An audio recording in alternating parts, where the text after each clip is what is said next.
Uche.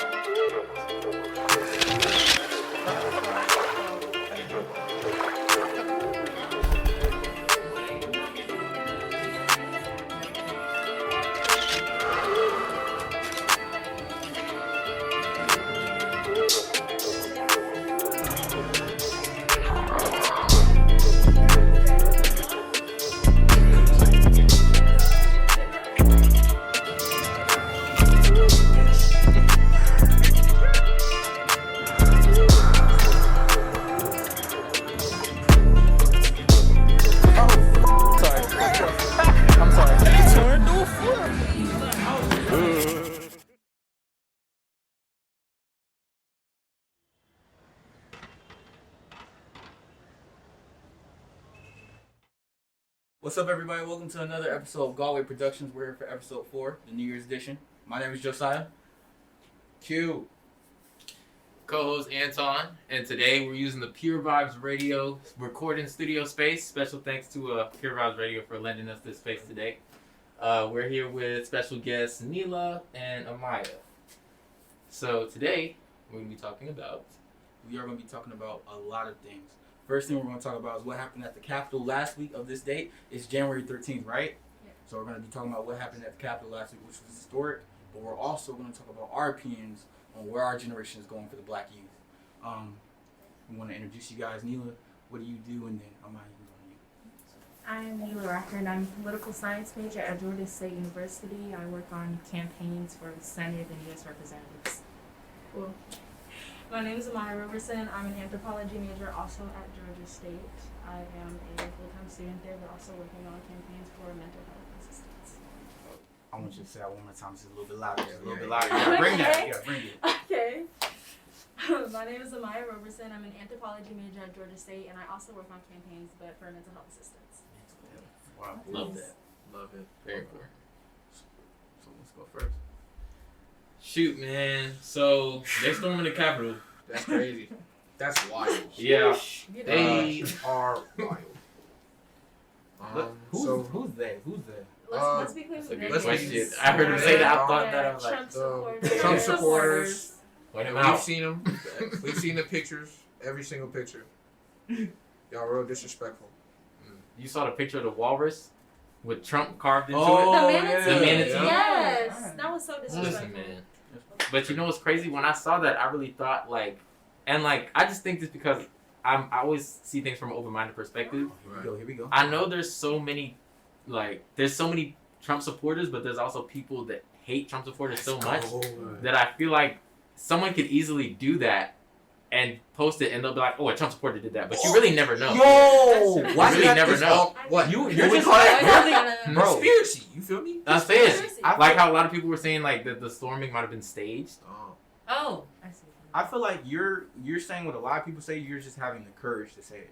Oh, yeah. Like I was scared to say that. I didn't want to say it. But what you said, I actually think like there could be a chance that somebody did that who wants to frame Trump. Well, not frame Trump, but just put more hate on Trump. Right, put more hate on Trump supporters and stuff like that. I mean, My I don't question support is- Trump. I don't support from Trump. what we've seen, they are crazy though.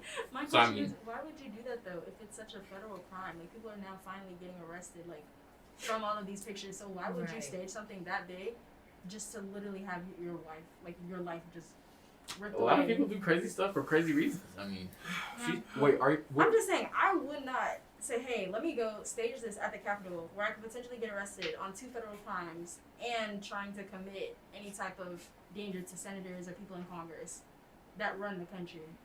That puts a target on you huge. I don't think.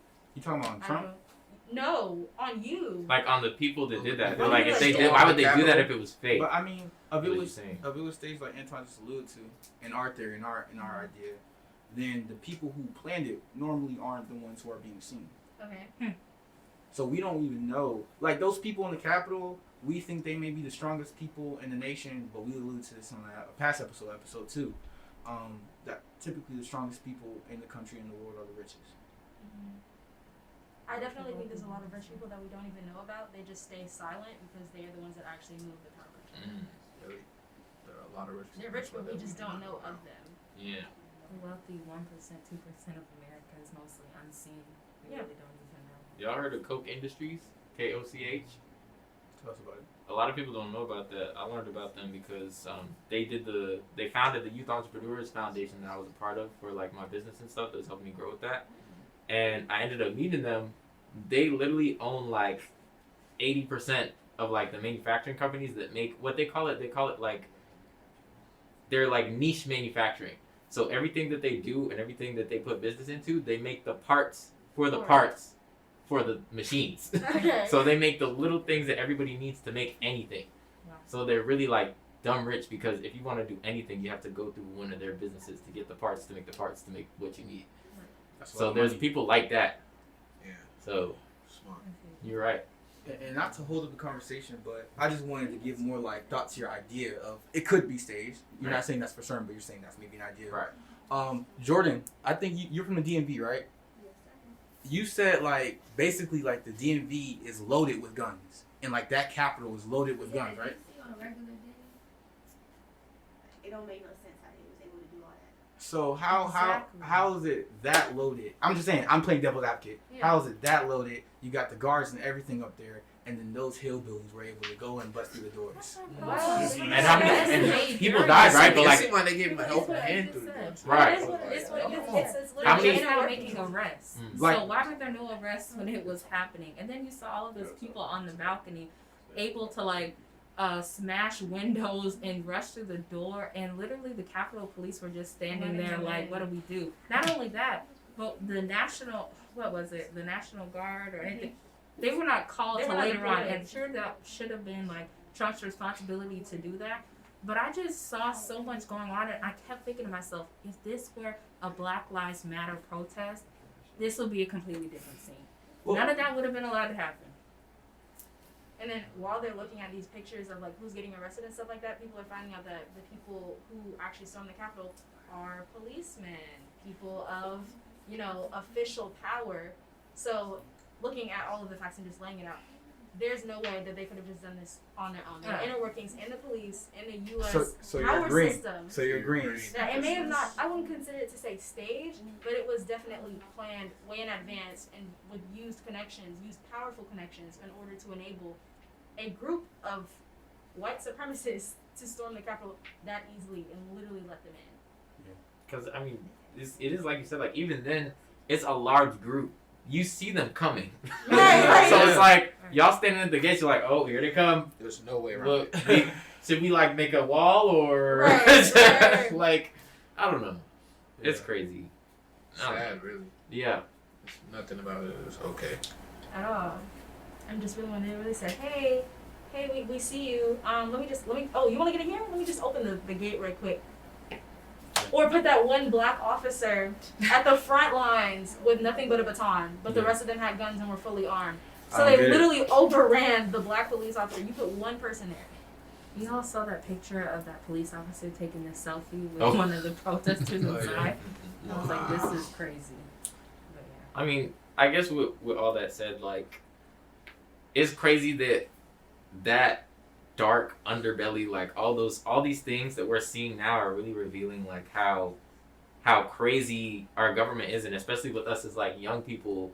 And I feel like Neela, like because you interact with so many like senators and government officials, and they're constantly telling us as young people that like we have the power like through voting and stuff like that, and we're really like shaping the future. Do you think in your professional opinion that we really do have like that power to keep crazy stuff from this happening, like deep-rooted things that we're seeing uprooted now to be changed? That's a good question. I actually learned about this in my American government class last semester, and it's called People's Ability, their Political Efficiency. And basically, it's about the amount of influence you have on elections or political influence. So basically, everyone starts out, if you're a U.S. citizen, you start out with the right to vote.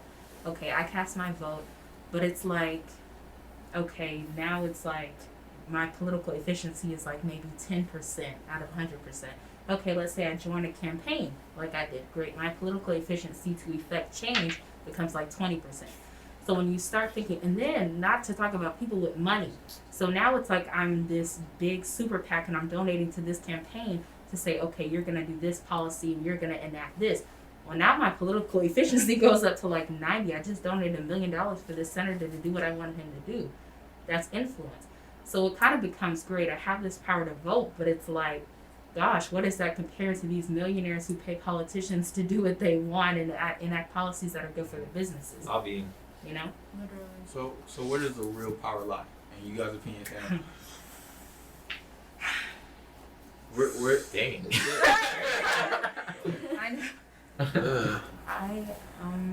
It's kind of like the two things intertwined.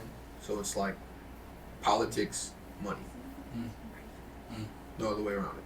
The biggest conspiracy in the whole United States. Politics and money. I think politically, the person with the most power would be the Senate Majority Leader, Mitch McConnell. I feel like a lot of people, even like when we were young, we were taught to kind of think that the president has the ultimate power, when really, honestly, in one of my textbooks, it was characterized that the president's job is to literally be a secretary of sorts and to sign things and maybe veto, of course, but even then, there's a way around that. You know, so I think that we should get out of this mindset that the president is one with all this power. When the Senate Majority Leader won, the Senate and the House of Representatives, they're the one that make the laws. So once you put politically the people who make the laws as more of the power figures in the government, but a lot of people don't see it that way. They just think president, power.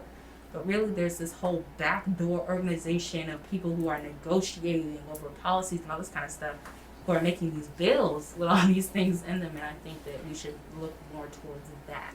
Which is, yeah. Wouldn't you blame that on the education system though in America? Yes, completely, because they taught us president, judiciary, legislative.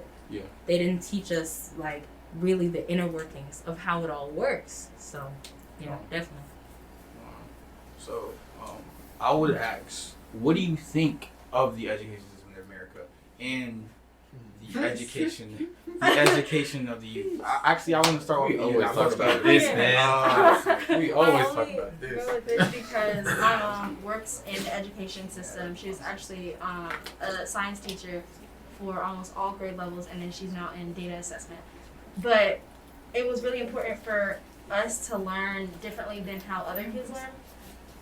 To just put it bluntly, like how Jane Elliott said it, I think she said that our education system was put from the ages of 5 to 12 to train people to feel, or to train Black people to feel, or to be instated with this mind of Black inferiority against white superiority.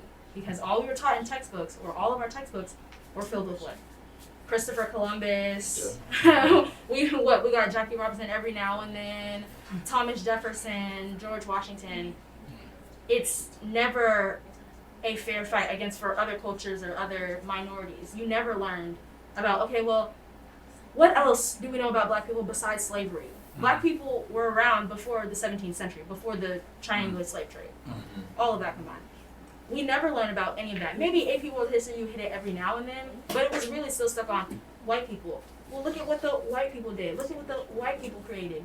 Meanwhile, whose culture do they really appropriate the most? Blacks, Exactly. We have this idiosyncrasy of white superiority for what? Instead of advocating for Black youth and Black generations, or even any minority generation. Because you fully can't learn in the education system that we have the extent of what actually Black people can do, what Black people have done. But what we do know is what white people have stole from us. And we only know that not from the education system, but from older Black generations that were there to live it and who actually wrote their own books about it and didn't go through the education system to teach us that. Instead of dividing us, which the education system does, they should be combining us, uniting us. So, And this is what we are doing. So how do you think that affects the mental health of Black people, of Black children? Okay, so coming from a mental health perspective, because I was trained in a nationally recognized program to learn about mental health, you're automatically instilling in Black younger generations that we are in this limit. We have this limit, we have this bubble, this is how far we can go. Or if we do go any farther beyond that, we do need the white man's help. Which, that is not a good mindset to have, because that doesn't last just from when you're 5. That lasts to now. I mean, you can see that in people now, while you get Black people that are whitewashed. Yeah. And things like that, who automatically, well, What we should learn from the white people. Literally, Daniel Caesar was saying, if you guys don't know who that is, that's a singer. He literally was saying that black people cannot surpass white people. If anything, we should act like white people because they are the superior race. He said that shit. Yes. That's crazy. Yes. No wonder he's canceled. Yes, that's why Oh my he's God. canceled. Okay. You have influential I black haven't figures. heard his record. No. So remember when we were in class, and like we were in Miss Ski's class our senior year, and we were learning about Emmett Till, and like Oh, yeah. 75% of the class didn't know anything about Emmett Till until that We're like year. 85, like 90. Right. Yeah. We're like 17, 18. A lot of us in that class, especially at South Carolina High School, we are definitely minorities. So 90%. exactly. So With this education system that we have, it is never changed. Instilling the same message of white superiority in every single young generation, and then combined on top of that, you have the black generations that are doing that as well. You're restarting the process over and over, which gives this continuous black generational trauma that we all have to go through, when it shouldn't be like that. For example, I don't know about y'all, but I'm sick and tired of seeing the slave narrative or the slave movies in 2020 for black people. Yeah. We've covered that ground. We've made all of our points, all of our emotions, all of our connections, conceptions, projections about this.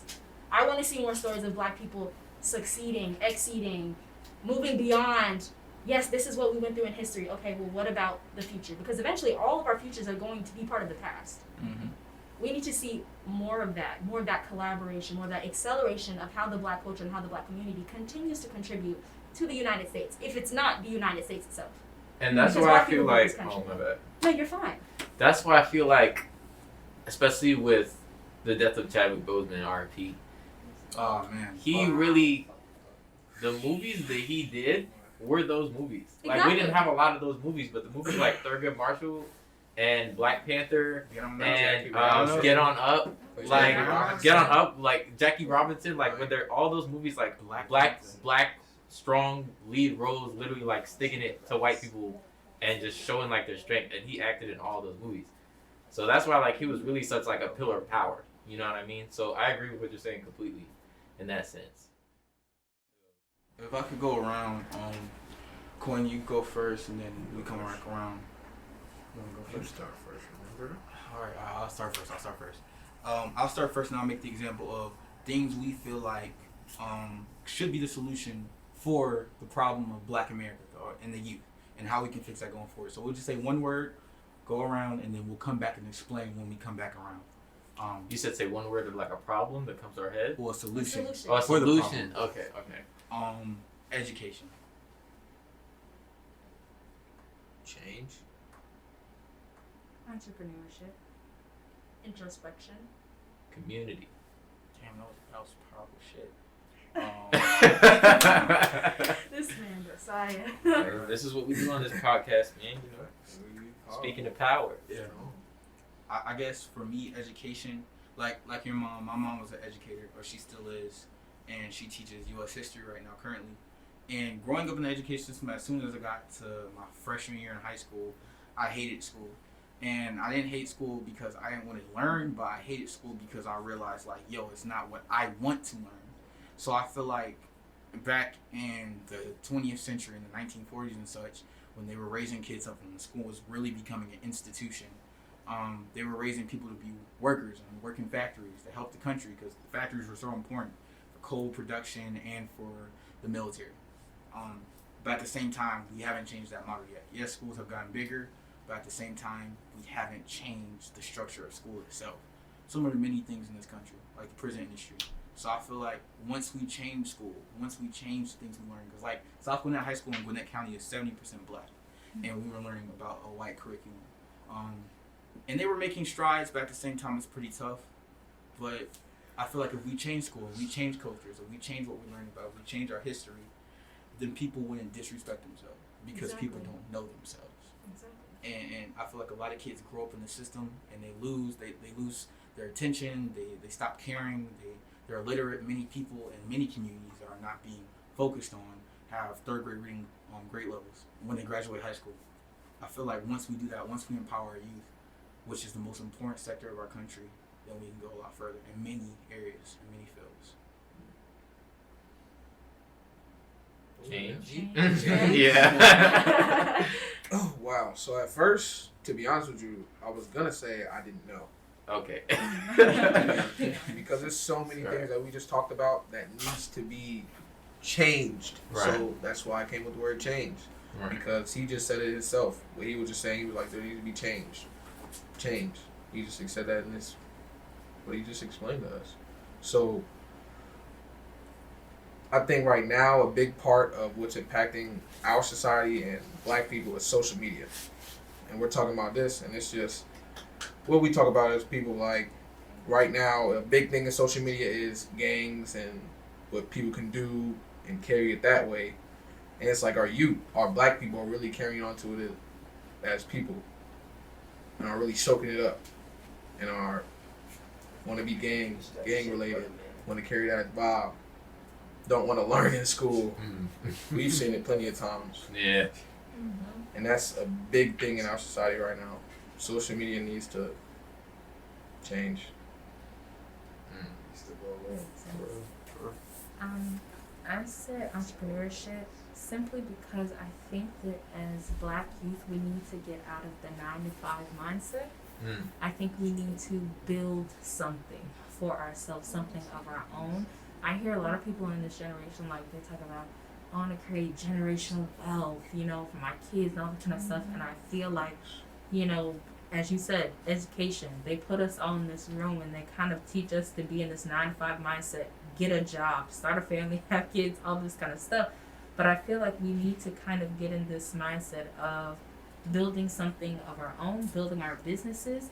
I think that there needs to be more resources to help young black youth to develop their businesses, even if it's funds, honestly, because there's a lot of creative people in our generation, in our society, and I don't think they get an opportunity to really develop the ideas that they have.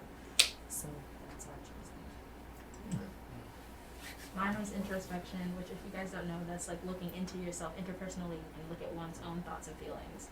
So to go into or go off of what you said about, you know, people really need to, or black people really need to know themselves, and the education system really doesn't benefit us in that way. They don't teach us about ourselves, so we're stuck really guessing about ourselves, and really just looking into yourself. Also, like, you know, who am I really? Like, as a black person in the black community, what defines me as me? And of course, we know our skin tone obviously defines us, but really looking deeper into that. And then once you are able to find yourself in that way and figure out where you're going, then you can work on things like, for example, your entrepreneurship. What exactly do you want to portray in your black business that really makes it like black power? Yours, owning yours, making it ours as the black community, which that should change how society is looked at. And again, go into social media. And then you have people like me, for example. I grew up in a school, or a small school, of 74 people, in a class of 74 people in high school. The majority was the minority. Somehow we were still learning about white people. It made no sense at all, to where some of us got together and actually had to create, or talked about actually redoing the high school history books. I have already graduated. Meanwhile, I'm still working on creating curriculum for other high school students that are minorities to learn about their history, because I didn't get to learn about mine. I don't want them stuck being, unfortunately, kind of where I'm at, trying to figure myself out as a black person. What makes me black? Especially with all the microaggressions that people get. Oh yeah, you speak like a white person. What exactly does that even mean? I heard that a lot. Exactly. So just really introspecting and looking into yourself is a portion of creating your community. Community. What a segue. Yeah, like with community, like even if you think like people like Nipsey, R.I.P., Killer Mike, you know, people who literally preach constantly, you know, let's build up our black communities, you know, let's take what we have and use it to bring our people together, you know, as a community and uplift people and stuff like that, you know. Diarbo, you know, I mean, even people who have already done it, like, and y'all are gonna hate me for this, but like Def Comedy Jam. Yeah. What's his name? About The guy who started Def Comedy Jam. He's like brown skin. Oh, I know you're talking about Russell Simmons. Russell Simmons, who literally like spearheaded all of these black people into the creative industry, like into the media industry. Yeah. And now all these people are rich and they have this power because of that community that he built, starting with Def Comedy Jam and stuff like that. So it's really about like, even like with entrepreneurship, you know, it's really about creating stuff for ourselves and bringing that community together in order so that we could, you know, make that change, and so that things could be different from our perspective because we have power as a group. So That's powerful. That's a lot. Is my camera? Okay, bad. Okay. Alright, so what you guys heard today was a lot of ideas, a lot of concepts, a lot of clues, and for us, what is our generation called?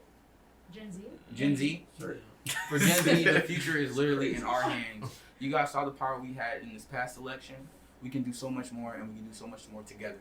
No idea is better than the other. We're all equal. Our ideas are all equal as well. Drop in the comments below what you think could be a solution for the youth of America, not just Black.